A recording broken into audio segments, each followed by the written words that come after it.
Bonjour et bienvenue dans cette toute nouvelle vidéo dédiée aux étudiants d'études supérieures. Donc là on va parler d'une notion qui va peut-être vous paraître familière mais sans l'être. Vous allez voir tout de suite. En effet on va parler de fonctions puissance, ok, qui ne sont rien de plus qu'en fait l'application directe des fonctions exponentielles. Alors, vous allez comprendre que les fonctions puissance sont vraiment extraordinaires puisqu'elles vont généraliser un certain nombre de choses que vous connaissez normalement depuis petit. Donc quand je dis petit, c'est moi depuis le collège, sur les puissances, ok. Donc, sans trop perdre de temps, je vais, si vous voulez bien, démarrer avec un certain nombre de définitions. Et on va définir deux choses dans cette vidéo. Tout d'abord, on va définir ce qu'on appelle x puissance alpha, ok, voilà. Et dans le second temps, on va définir ce que c'est que les racines énièmes d'un nombre, ok. Pour cela, il va nous falloir x appartenant à l'ensemble des réels strictement positifs et alpha, donc c'est un réel. Et donc, via ces deux conditions-là, on va pouvoir définir un certain nombre de choses. Ok. Donc, première chose qu'on va pouvoir définir, c'est tout d'abord une notation x puissance alpha. Donc, on appelle. Alors, on va même mettre pour quelle valeur c'est vrai. Donc, pour tout x appartenant à l'ensemble des réels strictement positifs, on appelle x puissance alpha le réel x puissance alpha qui est égal à exponentielle alpha ln de x. Alors, déjà, on va stopper 3 secondes sur cette définition parce que, mine de rien, cette définition n'a rien d'évident. Et je comprends parfaitement les gens qui vont regarder la vidéo et qui vont se dire ouais, mais je comprends pas pourquoi, d'où que ça sort. Donc, on va se poser 3 secondes, un peu plus que 3 secondes, et on va essayer de comprendre pourquoi x puissance alpha, ça nous donne directement, de manière évidente, exponentielle alpha ln de x. Et si on ne voit pas dans le sens, comme j'ai toujours dit, une égalité c'est dans deux sens. Donc on va partir de la gauche par la droite. Non, du coup de la droite par la gauche, ok, puisque nous habituellement on va de la gauche à la droite, quand on dit. Donc, pour que vous puissiez comprendre, on va partir de la droite par la gauche. Et donc on va calculer exponentielle ln de alpha. Enfin, alpha ln de x. Exponentielle alpha ln de x, là, j'ai alpha collé à un ln. Le alpha, je peux le rentrer. Ok. Donc là, du coup, ça me donnait quoi? Ça me donnait exponentielle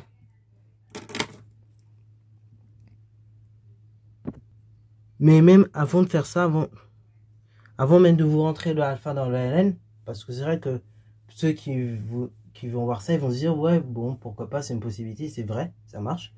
Mais là, on va même faire mieux que ça. C'est-à-dire que exponentielle alpha ln de x, je vais l'écrire comme exponentielle ln de x de toute puissance alpha. Ok, je pourrais rentrer le alpha dans la puissance et me dire ça fait directement x puissance alpha. Sauf que le problème, le alpha, en effet, j'ai dit que c'est un réel. Donc comme c'est un réel, désormais c'est plus forcément un entier. Et donc rentrer ça dans le x du ln, c'est un peu risqué. Parce qu'on n'est pas dans les parce qu'on n'est plus dans les entiers. Ok. Et ce qui est vrai pour l'ensemble des entiers n'est pas toujours vrai pour l'ensemble des réels. Donc c'est pour ça que j'ai affiché plus que 2 secondes, vous voyez. Et que finalement on va l'écrire comme ça. Pourquoi j'ai écrit comme ça? Parce que exponentielle ln de x, vous reconnaissez x. Et ça, c'est x puissance alpha. Et là, vous voyez, bon, ça m'a pas pris plus d'étapes que si j'aurais pu rentrer directement dans le ln. Vous voyez, ça a pris quasiment autant d'étapes. Et donc là, on trouve bien x puissance alpha. Donc, vous voyez, cette égalité-là, elle a un sens tout de même. Ok, ça vient du fait de la définition de la réciprocité entre exponentielle et ln. Ok, bravo. Donc ça, c'est via les propriétés de l'exponentielle. Et ça, après, réciprocité, et ça me donne ça. Ok. Deuxième chose qu'on va pouvoir définir, c'est la notion de racine énième. Ok, donc on appelle, donc là, pour tout n appartenant à l'ensemble des entiers naturels non nuls, racine énième de x, le réel qui est noté comme ceci, en général, donc en racine avec un petit n au-dessus, et qui est égal à x puissance 1 sur n. C'est pour ça que, par exemple, racine carrée, j'ai jamais arrêté de vous le dire depuis au moins la première, la terminale que j'étais, et j'ai jamais arrêté de vous le dire, et x puissance 1 demi, c'est la même chose que, tout simplement, racine carrée. X puissance 1 tiers, c'est la même chose que racine cubique. Et ça, c'est un truc que les profs de physique savent très bien d'ailleurs, très souvent, c'est que parfois, justement, quand vous avez un racine énième de quelque chose, c'est 1 sur racine, c'est x puissance 1 sur n, ok, voilà. Donc ça, pareil, voilà. deuxième propriété, enfin deuxième définition plutôt qu'il faut avoir en tête, qui va bien nous servir. Une fois qu'on a posé ces deux définitions-là, on va pouvoir maintenant parler réellement de fonction de puissance. Mais c'est essentiel qu'on pose ces définitions-là parce que pour parler de fonction de puissance, tout va se reposer dans ces deux définitions-là, en particulier la première. Donc c'est parti mon kiki, propriété. Propriété 1. Donc tout d'abord on va parler de la dérivabilité, de la continuité de ce genre de fonction. Ok, voilà. Donc soit alpha appartenant à l'ensemble des réels. Ok. La fonction phi qui est associée à tout réel x puissance alpha qui est égal, on a dit, à exponentielle alpha ln de x est définie, continue et dérivable sur R plus étoile. On peut même aller plus loin, on peut même dire qu'elle est même de classe infinie sur R.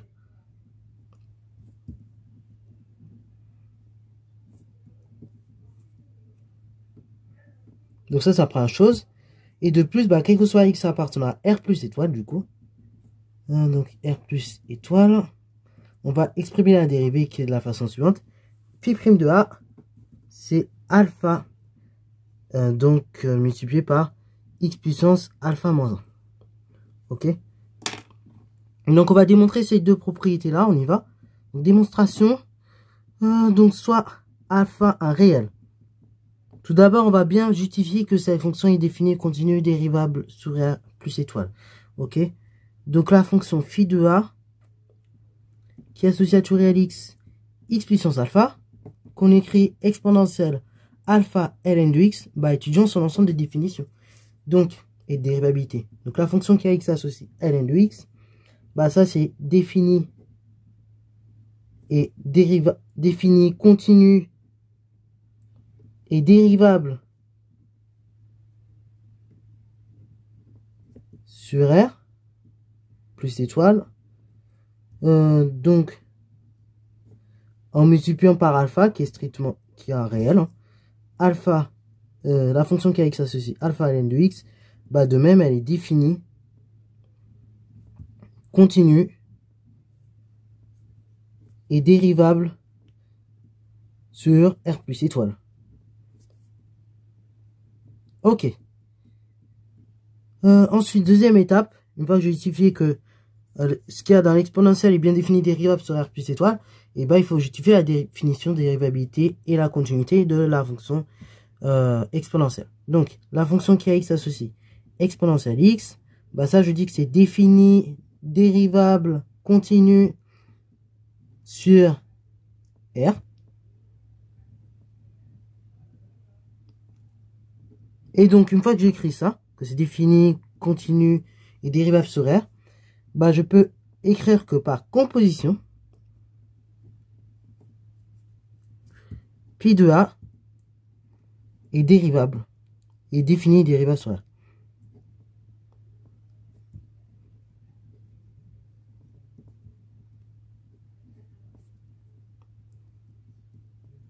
Ok.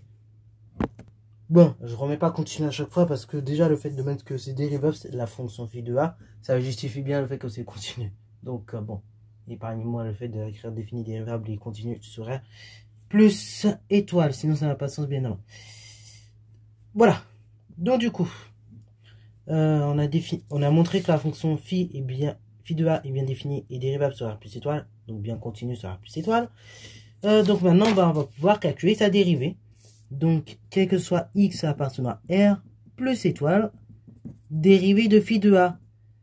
Phi prime de A, c'est égal à quoi? Dérivée de ce qu'il y a dans l'exponentielle, qui est alpha ln de x.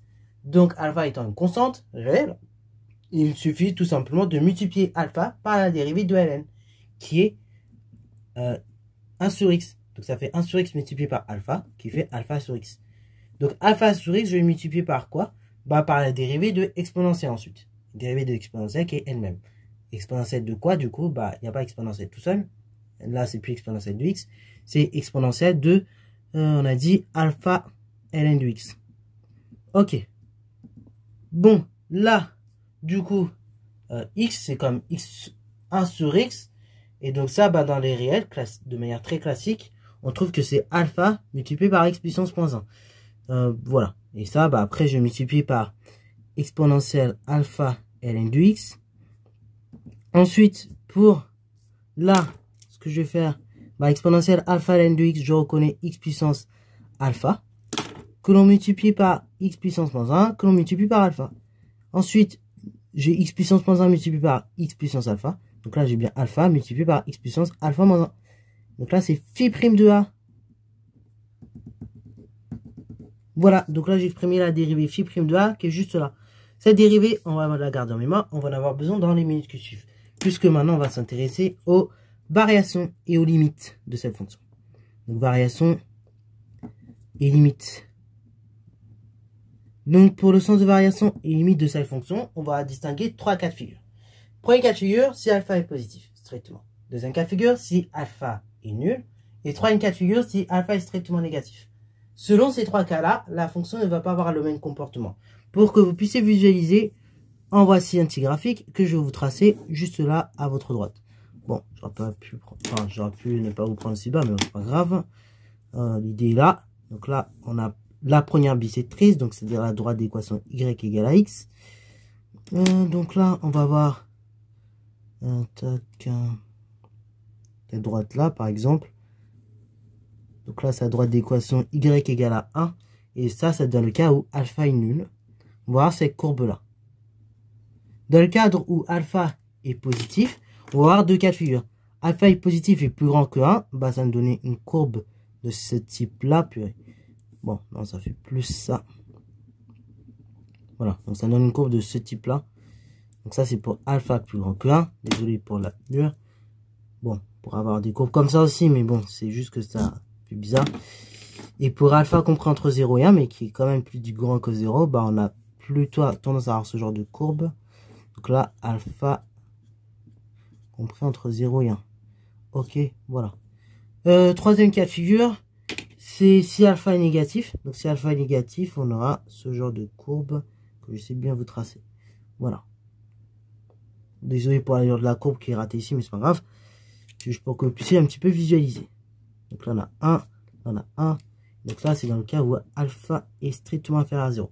Donc, du coup, ça sera... Donc, vous voyez que selon le signe de alpha, on n'a pas le même sens de variation et on n'a même pas les mêmes limites.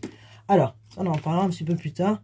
Mais la fonction phi de a, si vous regardez son expression, ce qui est une exponentielle avec une composée de ln et de l'exponentielle, vous voyez qu'elle n'est pas définie en 0. Et pourtant, bah, quand je regarde mes courbes, elles ont toutes l'air d'avoir la même... Enfin, presque, sauf dans le cas où alpha est négatif strictement.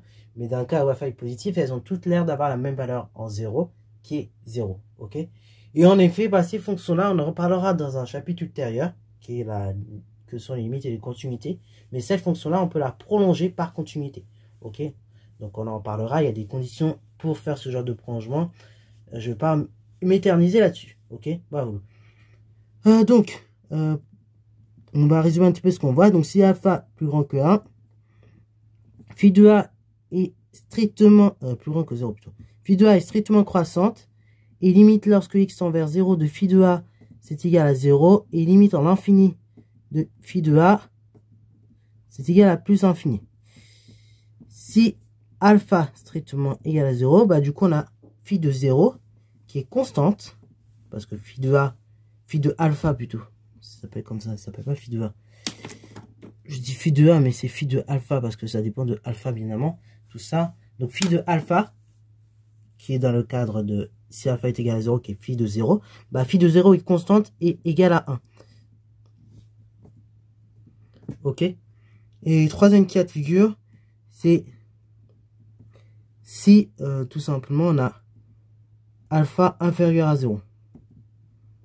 Dans ce cas, on a phi de la chose suivante, phi de alpha, qui décroît strictement. La limite en moins l'infini, en 0, pardon, de phi de a, c'est égal à plus infini. Et la limite en plus infini de phi de a, c'est égal à 0. Alors, avant de démontrer ces propriétés-là, je vais vous faire part aussi de d'autres propriétés qui sont essentielles. Donc ça, c'est les propriétés vraiment, elles sont essentielles, on va les démontrer avant. Ok, on va les démontrer avant de démontrer celle-ci, parce que démontrer ces propriétés va nous permettre de démontrer celle-ci. Alors, il a été vu normalement au collège un certain nombre de propriétés sur les puissances. Puissance de 10, ensuite vous avez les puissances de nombres réels classiques, et en exposant par contre, on vous disait, bah, ce sont des entiers. Après, on a été un peu plus gentil, on vous a dit, ce sont des entiers relatifs que devait avoir un exposant. Mais on n'a jamais fait mieux jusqu'ici. En fait, il aura fallu que vous attendiez presque Il aura fallu que vous attendiez presque 5 ans pour vous rendre compte que les propriétés sur les puissances avec des exposants, en tout cas, bah, ça peut fonctionner même dans le cas d'exposants réels, qui ne sont pas forcément entiers, ni relatifs, et ni entiers basiques, c'est-à-dire entiers naturels. Donc on va dire, quel que soit x, y appartenant à R plus étoile, quel que soit alpha, bêta réel. Première propriété, c'est que x puissance alpha plus bêta, bah, comme précédemment, c'est x puissance alpha fois x puissance bêta. Deuxième propriété, c'est que x puissance moins alpha, c'est 1 sur x puissance alpha. Troisième propriété, on a donc x puissance alpha de toute puissance bêta, qui est égal à x puissance alpha fois bêta. Quatrième propriété, c'est que quand vous avez x fois y le tout puissance alpha, c'est x puissance alpha fois y puissance alpha. Cinquième propriété, c'est que lorsque vous avez un nombre à la puissance 0, donc x puissance 0, bah ça c'est égal à 1. Sixième propriété, c'est que le nombre 1 à n'importe quelle puissance alpha, c'est égal à 1. Et septième propriété, c'est que vous avez ln de a, ln de x puissance alpha, qui est égal à alpha ln de x. Ok, on va démontrer ces 7 propriétés. On y va, ne vous inquiétez pas, ça va se faire. En réalité, ces 7 propriétés, elles se démontrent toutes de la même manière, plus ou moins. Et vous allez voir, une fois que vous avez compris le mécanisme pour l'une, vous allez comprendre le mécanisme pour les 6 autres. Donc des mots, soit x, y, réel strictement positif, et alpha et bêta, ce sont des réels, tout court. Ok. Première propriété, c'est démontrer que x puissance alpha plus bêta, c'est x puissance alpha fois x puissance bêta. Pour démontrer ça, on repasse encore une fois par la définition de x puissance alpha. Ok, en fait, c'est la technique ultime pour toute la démo. Donc, x puissance alpha plus bêta, et on revient à la définition de ce qu'est x puissance alpha de façon générale. X puissance alpha, on a vu que c'était exponentielle alpha multiplié par ln de x en exposant. Donc, ça fait exponentielle alpha plus bêta multiplié par ln de x. Je développe le ln de x alpha et à bêta, ça fait exponentielle ln de x multiplié par alpha plus bêta ln de x en exposant. Exponentielle d'une somme, c'est égal au produit des deux exponentielles. Donc c'est égal à exponentielle alpha ln de x fois exponentielle bêta ln de x. Ensuite, on réapplique à nouveau la définition de x puissance alpha mais à l'envers. C'est-à-dire que là, je reconnais x puissance alpha multiplié par x puissance bêta, ce qui démontre x puissance alpha plus bêta. Donc deuxième démo, cette fois-ci on va calculer x puissance moins 1. Donc x puissance moins 1, qu'est-ce que c'est? On revient encore une fois à la même définition. On dit que c'est exponentielle moins ln de x. Ok. Donc là, ce que j'ai fait, je n'ai rien fait de plus que appliquer la définition de x puissance alpha avec le cas particulier où alpha égale moins 1. Bon, sauf que le problème, le moins il nous dérange beaucoup. Donc là, on va écrire ça autrement. Donc là, moi, c'est comme si vous aviez moins 1. Et donc exponentielle de moins 1 fois ln de x. Je vais écrire ça comme exponentielle de ln de x. Le tout multiplié à la puissance moins 1. Ok. Ça, c'est les propriétés de l'exponentielle qui me permettent de faire ça. Donc ça, je peux écrire ça autrement. Ok. C'est 1 divisé par exponentielle ln de x. Ok. Quand j'ai ceci. Ok, exponentielle ln de x tout puissance moins 1, bah exponentielle de quelque chose à la puissance moins 1, c'est 1 sur exponentielle de ce quelque chose là. Et ça, du coup, exponentielle ln de x, par réciprocité de la fonction exponentielle. Alors oui, non, c'était même plus large, c'était pas forcément avec puissance moins 1. Donc là, on a puissance alpha. Bon, en soi, ça changerait la démo. Si ce n'est que là, on va avoir du coup en puissance alpha. Ok. Bon, j'ai refait, pardon, j'ai omis un alpha, mais c'est exactement le même principe. Pour x puissance moins alpha, donc on dit que c'est exponentielle moins alpha ln de x. Ok. Donc là, il y a plusieurs possibilités. Donc là, le alpha, bon, je vais pas rentrer. Mais on aurait pu très bien le rentrer aussi dans le ln. On aurait obtenu le même résultat, plus ou moins. Donc là, c'est pas grave, on le rentre pas. Donc vous dites que c'est exponentielle ln de x tout puissance moins alpha. Et donc ça, bah vous pouvez dire c'est 1 sur exponentielle de x, le tout puissance alpha. Ok, voilà. Ça, c'est d'après les propriétés de exponentielle. Et donc ça, c'est... tac. Et donc ça, c'est 1 divisé par x puissance alpha. Ok, dans tous les cas de figure. Voilà. Ensuite, troisième démonstration. Donc là, on va se concentrer, je vais vous dire les bonnes propriétés, sinon on va pas s'en sortir. Donc là, parce que dans le sens dans lequel j'ai mis, ça marche, sinon ça va pas le faire. Donc oui, c'est x puissance alpha. Donc x puissance alpha, le tout puissance bêta. Donc là, pareil, j'ai appliqué la définition de qui est x puissance alpha, qu'on va mettre ensuite à la puissance bêta. Bah ça, c'est exponentielle alpha ln de x. Et après, exponentielle alpha ln de x multiplié par bêta. Et bah ça, je peux dire c'est exponentielle alpha fois bêta ln de x. Et là, du coup, je reconnais la définition de la chaussure. Donc là, il y a plusieurs façons. Donc là, non, on va rester comme ça. On va pas aller plus loin. Donc là, on va pas aller plus loin et on va dire directement de façon très simple que c'est exponentielle ln de x, le tout puissance alpha fois bêta. Et donc ça, c'est x puissance alpha fois bêta. Ok. Donc ça, cette manip là, de cette ligne à cette ligne, c'est encore lié aux propriétés de l'exponentielle. Ok, bravo.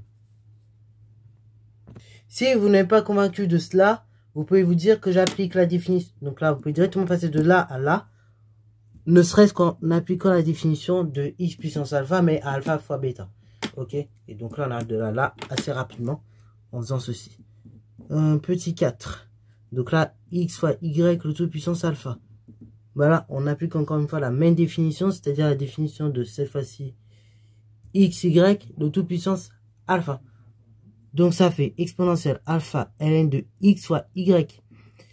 Sauf que ln d'un produit, c'est égal à une somme de 2 ln. Donc c'est exponentielle ln de x plus ln de y. Je développe le numérateur, ce qui est en exposant. Donc ça fait alpha ln de x plus alpha ln de y. Et donc après, je sens dans deux exponentielles. Ça fait exponentielle alpha ln de x multiplié par exponentielle alpha ln de y. Là, ici à gauche, je reconnais la définition de x puissance alpha. À droite, la définition de y puissance alpha. Et c'est bon. Donc pour la numéro 5. Pour la numéro 5, c'est démontrer que x puissance 0 égale 1. Bon, ça vous paraît quelque chose d'assez banal.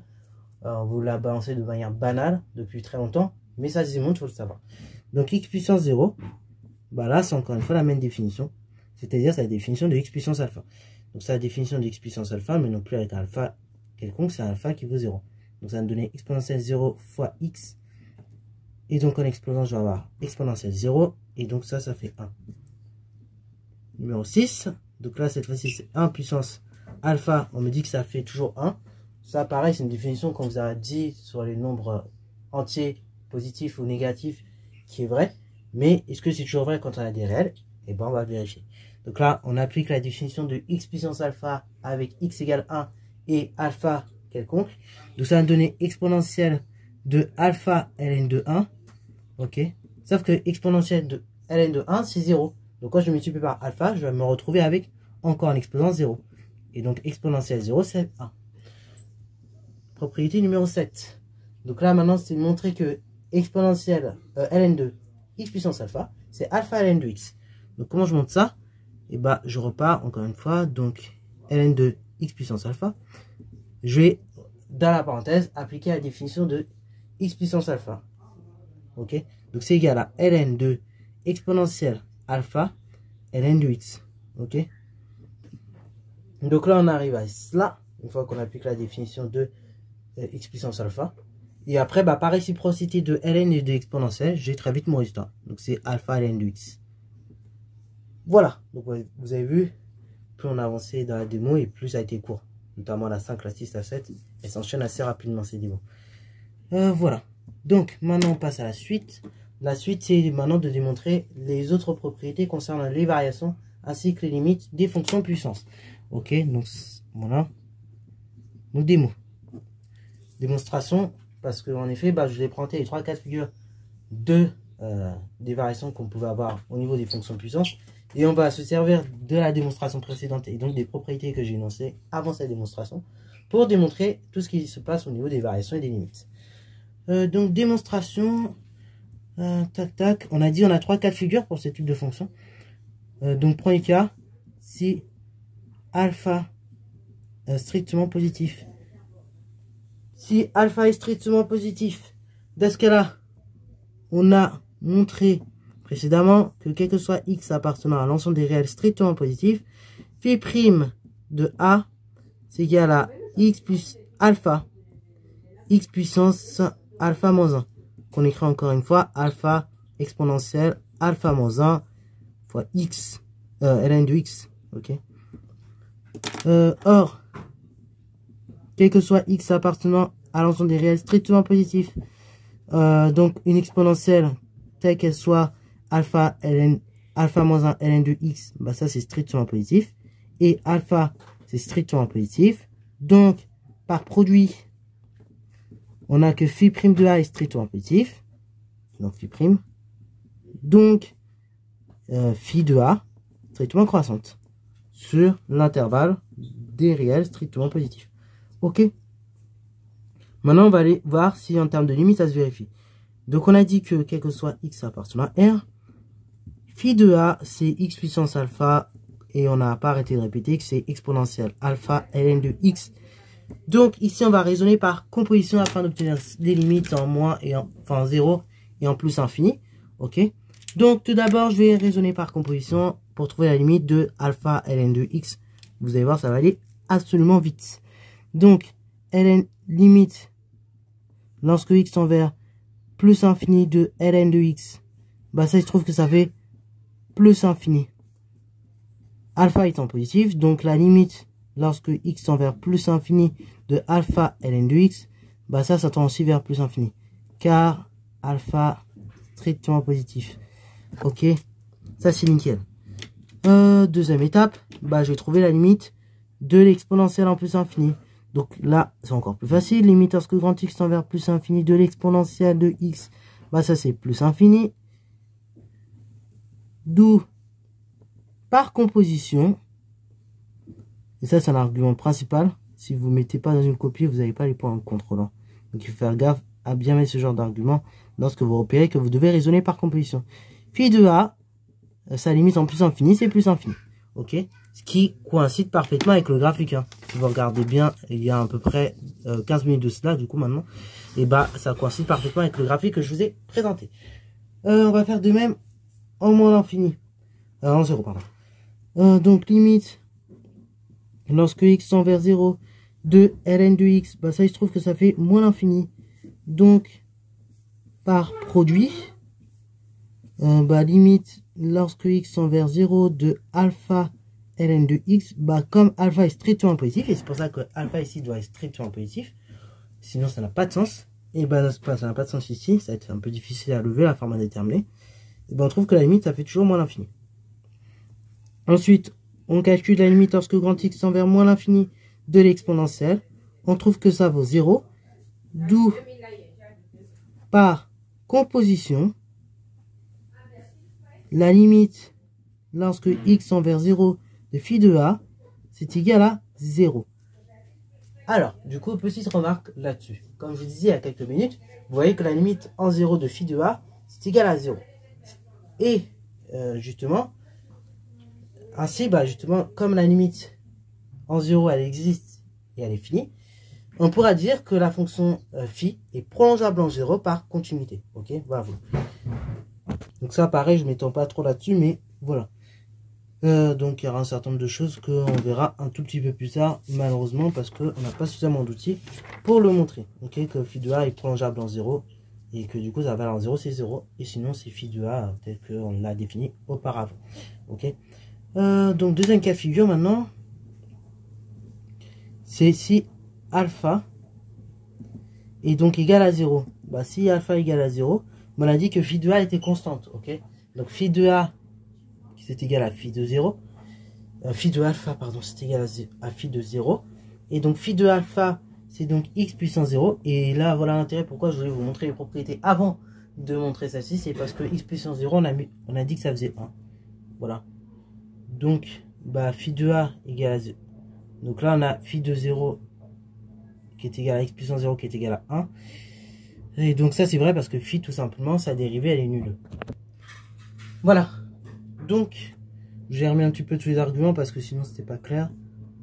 Donc on a vu que la dérivée phi prime de A c'est alpha x puissance alpha moins 1. Alpha étant égal à 0 parce qu'on trouve de manière évidente que la dérivée est égale à 0. Ce qui signifie que phi est constante sur R plus étoile est égal à phi de 0. Et donc ça vaut phi de 0 qui est égal à x puissance 0 qui est égal à 1. Ok, voilà. On aurait pu très bien l'évaluer en une valeur quelconque, par exemple 1. Et donc on trouve que ça serait égal à 1 puissance n'importe quoi. Et donc c'est égal à 1. Ok, bravo. Donc ça c'est pour le second cas. Voilà, on plie ça en même pas 30 secondes.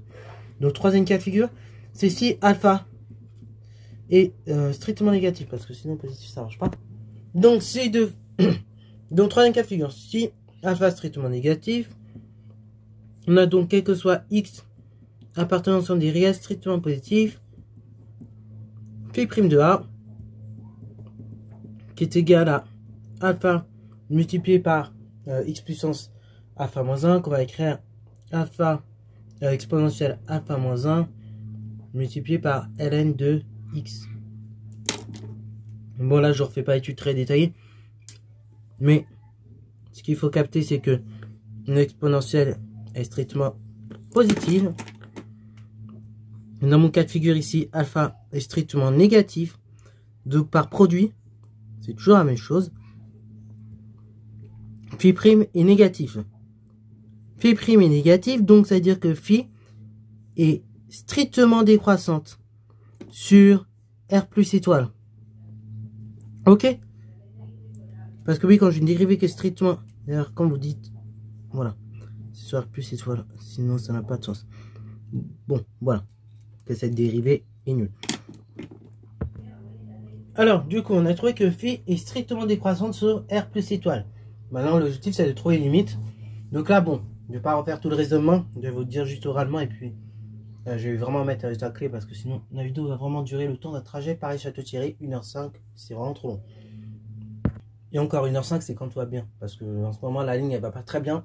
Donc, pour ceux qui connaissent, hein, c'est galère. Hein, c'est plus que 1h05. Bon, fermeture de la parenthèse. Je sens que la SNCF va me tailler et me rogner cette chaîne. Mais bon, ça c'est... Écoutez, faites des trains à l'heure et puis tout ira mieux. Ok. Bon, allez, fermeture de sa parenthèse. Donc, quel que soit x appartenant à R plus étoile, phi de A, c'est égal à x puissance alpha, qui est égal à exponentielle alpha ln de x. Donc là, on va raisonner en plus l'infini et en 0. En plus infini, le logarithme tend vers plus infini. Je multiplie par alpha qui est strictement négatif, donc alpha ln de x ça tend vers moins l'infini. Ok. Puis ensuite, je raisonne en moins l'infini, je vais trouver la limite de l'exponentielle. Et donc en moins l'infini, l'exponentielle est tend vers 0. Donc par composition, exponentielle alpha ln de x, qui est égal à phi de a, sa limite en plus infini, c'est égal à 0. Ok. Voilà. Donc là, je viens de vous résumer en 3 lignes les étapes que je vous ai dites oralement. On raisonne de même en 0, ok. Donc, le logarithme en 0, il tend vers... donc, il a... Le logarithme en 0, il tend vers moins l'infini. Je multiplie par alpha qui est négatif. Donc, du coup, alpha ln de x, ça tend vers plus infini. Ensuite, je vais chercher la limite en plus infini, cette fois-ci, de l'exponentielle. En plus infini, l'exponentielle tend vers plus infini. Donc, par composition, exponentielle alpha ln de x, qui est égal à phi de a, tend vers 0. Vers plus infini, pardon, en 0. Donc là, pareil, bon, parfois, ça peut arriver, si vous avez très bien rédigé une partie, et que vous voyez c'est strictement le même raisonnement, et bah, vous dites que de même, la limite en 0 de phi de a, c'est égal à 0. Donc, par un raisonnement similaire. Voilà, parce que sinon c'est un peu long. Voilà. Donc ça, voilà. On a démontré toutes les propriétés sur le centre de variation, ainsi que les limites de la fonction puissance. Ok. Alors, propriété, donc qui va être la dernière de cette vidéo.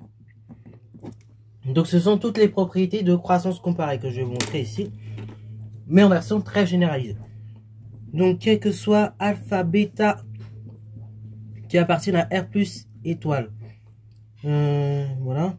Donc première propriété, c'est que donc la limite lorsque x tend vers plus l'infini de ln de x de tout puissance alpha sur x de tout puissance bêta, lorsque x tend vers plus l'infini, cette limite est égale à 0. Du coup, on a un résultat à peu près similaire sur l'exponentielle. Exponentielle de alpha x sur x puissance bêta. Lorsque x tend vers plus infini, ça tend vers plus infini. Troisième résultat, donc là c'est encore un résultat beaucoup plus généraliste, c'est que la limite de, donc là cette fois-ci c'est ln de x en valeur absolue de toute puissance alpha multiplié par x puissance bêta, lorsque x tend vers 0, cette limite est égale à 0. Et enfin, quatrième résultat, c'est que la limite lorsque x tend vers moins l'infini de exponentielle alpha x multiplié par valeur absolue de x puissance bêta, comme ceci, lorsque x tend vers moins l'infini, bah ça tend vers 0. Donc ça, ce sont des résultats normalement, si vous m'avez suivi en terminale, en fait vous les avez déjà vus. C'est juste qu'à chaque fois le ln et l'exponentielle étaient en l'exposant ou oui en exposant, du coup c'était toujours égal à 0. Enfin c'est toujours égal à 1, pardon. Ok. Et donc du coup, comme c'est toujours égal à 1, ça va donner des résultats à peu près similaires. Ok. Voilà. Donc en fait ces résultats vous avez déjà vu là. Enfin vous les avez plus ou moins déjà vus en terminale. Sinon autrement, du coup vous les découvrez ici. Voilà. Et ce que je vous propose à présent, c'est de démontrer ces résultats. Ok. Donc, démonstration, soit alpha, bêta des réels strictement positifs. Voilà, comme dans le théorème. Du coup, le but c'est de trouver la limite de ln de x de toute puissance alpha sur x puissance bêta. Donc on va dire quel que soit x strictement positif. Comme ça on n'a pas de problème avec ça. Ln de x de toute puissance alpha sur x puissance bêta. On veut calculer sa limite. Bon, là, quand vous avez un truc comme ça, vous dites, il faut vous ramener à une croissance comparée déjà vue du type ln de x sur x. Problème, là, j'ai du puissance alpha, j'ai du puissance bêta, donc pas évident. Dans le premier temps, on va essayer de tout regrouper sur la même puissance. Donc là, à la place d'avoir une puissance bêta, je vais essayer de faire apparaître un x puissance alpha. Donc ça fait ln de x de toute puissance alpha sur x puissance donc alpha.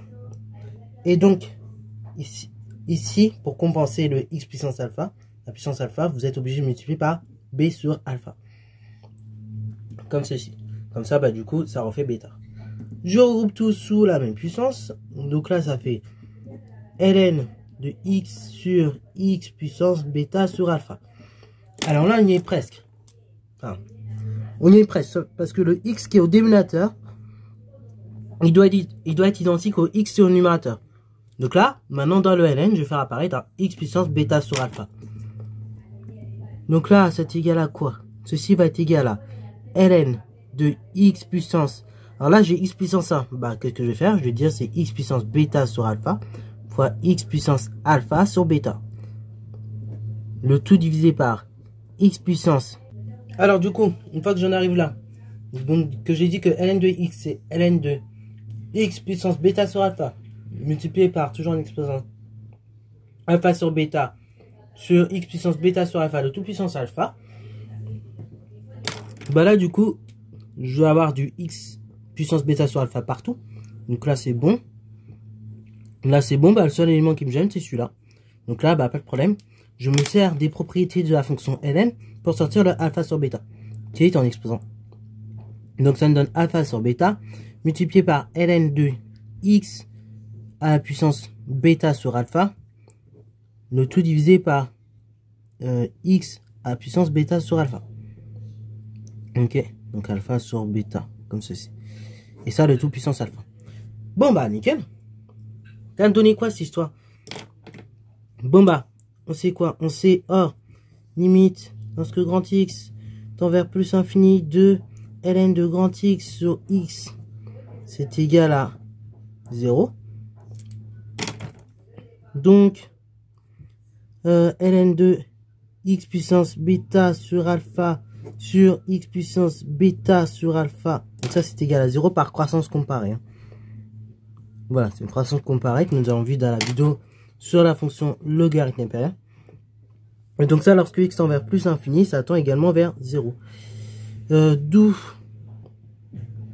par produit et composition, là je vais mettre directement le résultat. Donc là, j'ai ln, j'ai cette partie-là qui tend vers 0. Alpha fois b sur bêta, c'est un réel strictement positif. Je multiplie par quelque chose qui tend vers 0, ça tend vers 0. Et comme alpha est strictement positif, c'est un réel strictement positif. Et bah du coup, quand je vais prendre 0 à la puissance alpha, là ça va pas me donner 1, ça va me donner 0. Ok, donc d'où par produit et composition. Limite lorsque x tend vers plus infini de ln de x puissance alpha, ln de x tout puissance alpha divisé par x puissance bêta, c'est égal à 0. Ok. Alors, deuxième chose qu'on veut démontrer, c'est la propriété 2. Donc là, on va varier les plaisirs. Maintenant, on va travailler avec l'exponentielle. Donc, on va dire quel que soit x strictement positif, exponentielle de alpha x sur quoi ça s'appelle x puissance bêta, c'est égal à quoi? Donc là, on va essayer de tout ramener sur la même exponentielle. L'idée qu'on peut se dire, bah, on va aboutir à ce que ça tende vers l'infini, ce résultat-là. Donc, bah, ici, donc là, ici, ce que je vais faire, je vais essayer ici de faire apparaître un x puissance bêta. Donc, enfin, un exponentiel bêta, ok. Comment je fais pour faire apparaître un exponentiel bêta? Bah, je peux dire c'est exponentiel. Donc, on va l'écrire comme ça. Alpha fois x fois, donc, 1 sur bêta multiplié par bêta. Divisé par x puissance bêta. Donc, ça fait x puissance bêta sur, je vais l'écrire un peu plus proprement, exponentielle. Donc alpha x sur bêta, le tout puissance bêta. On regroupe tout sous la même puissance. Donc ici c'est bêta.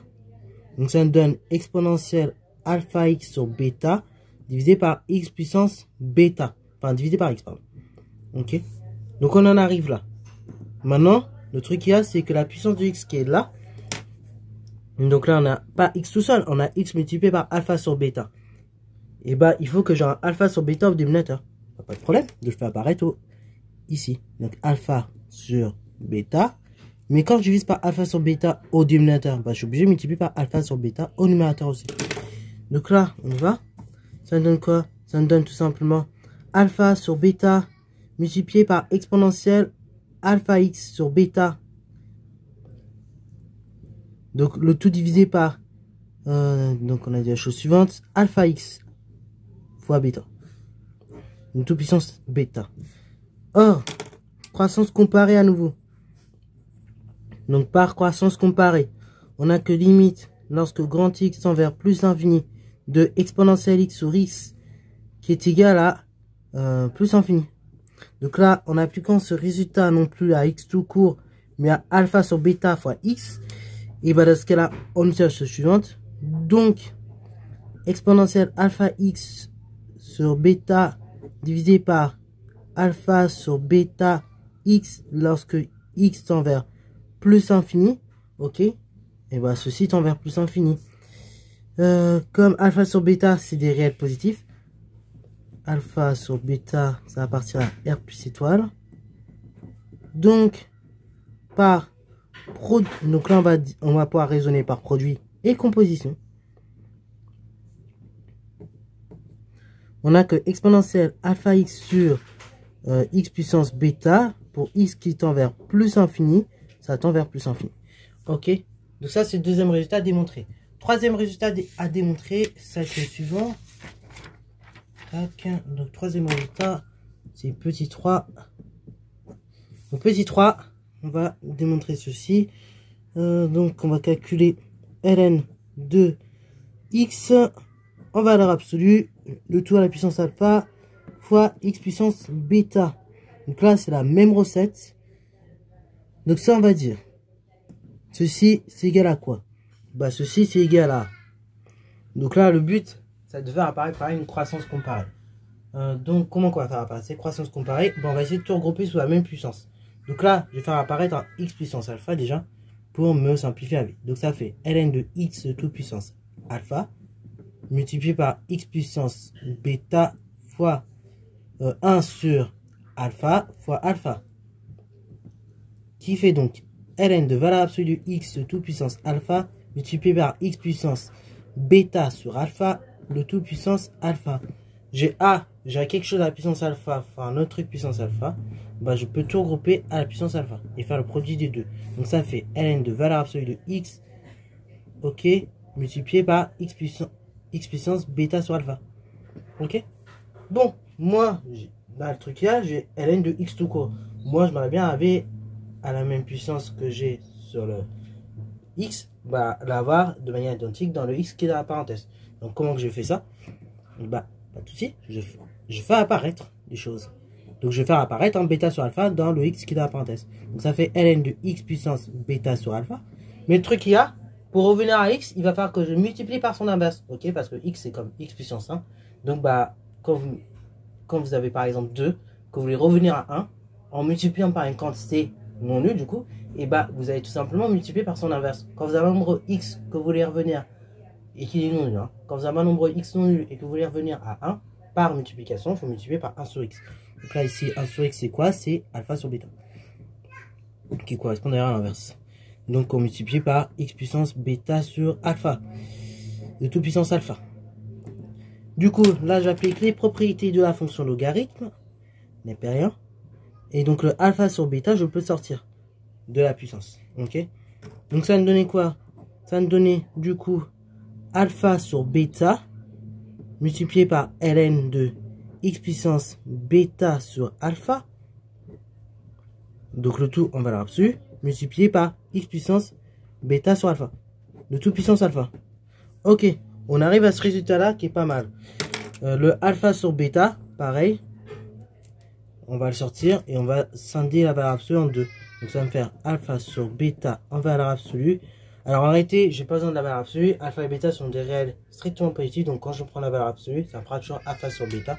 Que je multiplie par ln de, donc toujours en valeur absolue, 2 x puissance bêta sur alpha.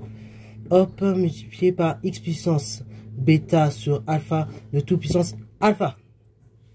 Bon, une fois qu'on arrive là, on se dit c'est pas mal. Voilà, on n'est pas très loin de la vérité.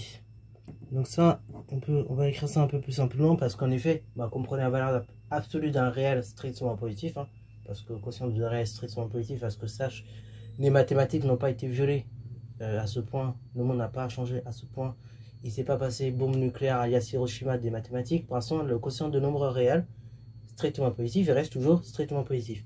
Donc du coup, ça veut dire que alpha sur bêta, bah, que je prenne en valeur absolue ou non, c'est tout à fait la même quantité. Ok. Par contre, en revanche, là, je vais laisser la valeur absolue pour le ln. Donc ça va me donner ln de x puissance bêta sur alpha, le tout en valeur absolue. Ok, voilà, multiplié par x puissance bêta sur alpha, le tout à la puissance alpha. Je reviens sur mon résultat de croissance comparée que j'ai, le seul que j'ai sur le ln. Parce que là, je vois que la puissance, voilà, je vois ce qui est à l'intérieur du ln, c'est exactement ce que j'ai à l'extérieur du ln. Donc, je vais revenir à ce résultat-là, je vais le trifouiller un peu. Ok. Donc, la limite lorsque x tend vers 0, 2x, ln de x, bah ça fait 0. Donc, bah si j'en prends la valeur absolue, la limite lorsque x tend vers 0 de valeur absolue, donc là je vais faire en 0 plus, parce que sinon ça va pas très bien marcher sinon. Donc là si je prends valeur absolue de ça, et ben ça me donne valeur absolue de limite lorsque x tend vers 0 de x ln de x, qui est égal à valeur absolue de 0, c'est-à-dire 0. Mais x ici j'ai dit, je l'ai pris dans 0 plus. Donc c'est-à-dire que la limite lorsque x tend vers 0 plus de cette quantité là, c'est x multiplié par valeur absolue de x. Et ça tend vers 0. Donc là, on trafique un peu ce résultat-là. Une fois qu'on a appliqué ce résultat-là, la croissance, donc ça, ce résultat-là, c'est vrai par croissance comparée. Après, du coup, j'applique la valeur absolue. Ok, voilà. Et donc, une fois que j'ai appliqué ma valeur absolue, parce que du coup, pourquoi en appliquant la valeur absolue, ça ne change rien? C'est parce que, en gros, bah, quand vous avez quelque chose qui, en valeur brute, positive ou négative, on ne sait pas trop en fait, et bah, tend vers 0, donc là, en l'occurrence, c'est en négative, hein. Voilà, pour ceux qui ont une idée de la courbe en tête, c'est pas tendre vers 0, mais par valeur négative. Pour ceux qui veulent avoir une petite idée, la courbe de ça, c'est... Je vais vous la tracer. Voilà, donc là, on a fini, on n'a pas de problème. Le seul problème, c'est en 0. En 0, j'ai ça. Et donc, le minimum, il est là, en E puissance moins 1. Et en E puissance moins 1, ici, la valeur, c'est moins E puissance moins 1 de mémoire. Ok, donc on a un minimum qui est là. Une fois qu'on a atteint ce minimum là, et ben on fait que croître comme ceci. Ok, donc ça c'est la courbe de la fonction qui a x associe x ln de x. Ok, bravo. Donc là du coup on tend vers 0 mais pas valeur inférieure. Ok, donc ce qui signifie que, d'ailleurs ce genre de fonction pareil, on en reparlera, mais c'est aussi une fonction qui est prolongeable en 0 par continuité. Ok, donc du coup, un truc qui tend vers 0 par valeur inférieure, ok, bah le fait que je vais y appliquer la valeur absolue, bah ça va donner quoi concrètement à ces fonctions quand j'applique la valeur absolue? Ça me donne ça. Ça me donne un maximum local, du coup, non pas un maximum de la fonction, mais juste un maximum local, qui est ici, voilà, qui est toujours en 1 sur E, ok, voilà. Après, du coup, cette fonction va croître à nouveau, enfin, elle va décroître ce coup-ci, jusqu'en 1, où elle va s'annuler. Parce que j'ai oublié d'en parler, mais si vous avez une annulation qui se fait en 1, et après, en valeur absolue, du coup, je remonte suivant cette courbe. Voilà, donc ça donne ça. Je suis exactement la même trajectoire. Donc là, ici, vous avez y égale valeur absolue de x ln de x. Voilà. Donc tout ça pour dire qu'en valeur absolue ou non, bah on a exactement la même limite qui est 0. Ok, voilà. Donc ça, c'est nickel. Ce qui rend négative la quantité, c'est le fait qu'on a un ln, tout simplement. Et non pas le x. Donc c'est pour ça qu'on a le droit à faire ce que j'ai fait. Bon. Donc d'où par croissance comparée, produit et composition. Limite, lorsque x tend vers 0 de valeur absolue de ln de x puissance alpha fois x puissance bêta, ça c'est égal à 0. Ok, donc là ici on applique la croissance comparée en prenant en compte la valeur absolue, c'est pas grave. Et après je multiplie par alpha sur bêta qui est un réel strictement positif, ça va quand même me donner 0. Et après bah je passe à la puissance alpha, comme alpha étant un réel strictement non nul, et bah strictement positif et non nul, et bah du coup je vais avoir 0. Voilà, comme limite. Voilà. Alors, du coup, on continue toujours dans nos démonstrations. Petit 4. Petit 4. Donc là, on va faire pour x strictement négatif. On va calculer valeur absolue de i. Donc là, on va faire ça. Exponentielle alpha x multiplié par valeur absolue de x puissance. Non. Oui, alpha x multiplié par valeur absolue de x. Tout la puissance bêta. Alors le but c'est de tout ramener sous une même puissance. Alors comment qu'on va faire? Ben, on va essayer de tout ramener sous la puissance bêta. Ok, ce qu'on a proposé comme arrangement. Donc on ramène tout sous la puissance bêta. Ok, donc là exponentielle alpha x, quand je peux l'écrire en faisant apparaître un bêta, ben, j'écris comme exponentielle alpha x fois 1 sur bêta multiplié par bêta multiplié par valeur absolue de x de toute puissance bêta. Donc ainsi je dis que c'est exponentielle alpha x sur bêta de toute puissance bêta que je multiplie par valeur absolue de x de toute puissance bêta. On peut donc regrouper les deux termes sous une même puissance. Donc ça fait exponentielle alpha x sur bêta multiplié par x en valeur absolue. Ok, voilà. Et là on est assez content parce qu'on n'est pas loin du résultat, les amis. On n'est pas loin du résultat parce qu'en effet, ce qu'on peut faire maintenant, c'est faire à part. Là, vous voyez, on a une exponentielle alpha x divisé par bêta. Et on a valeur absolue de x tout court. Donc là, ce qu'on va faire pour arriver au bon résultat, on va faire apparaître à côté du x un alpha sur bêta.